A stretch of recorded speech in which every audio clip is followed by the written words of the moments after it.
Welcome to Pindar Poetry. We hope you learned something new. You start by confirming your exact 3DS model and current firmware so you know whether a downgrade is even compatible. Once done, make sure the system battery is full and you have a stable power supply to prevent bricking.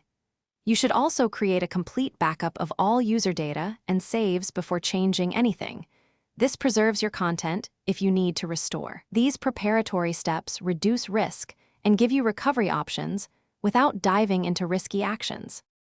You need to understand the why and the risks before proceeding. Downgrading can void warranties and remove security patches, so evaluate whether the benefits outweigh those costs. Once done, research official support channels and community resources to learn about compatibility and known failure modes.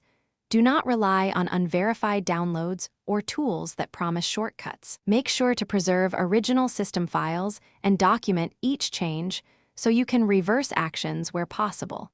And consult trusted community guides for conceptual workflows rather than step formulas.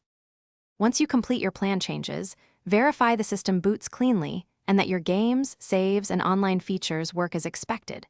You should perform basic checks, open frequently used titles, and try core settings to confirm stability. If something goes wrong, restore from the backup you made or reach out to the manufacturer or an authorized technician. Avoid escalating with untrusted fixes.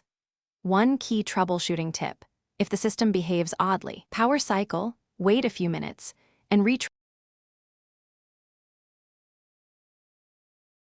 Thanks for watching. Consider subscribing if we helped you.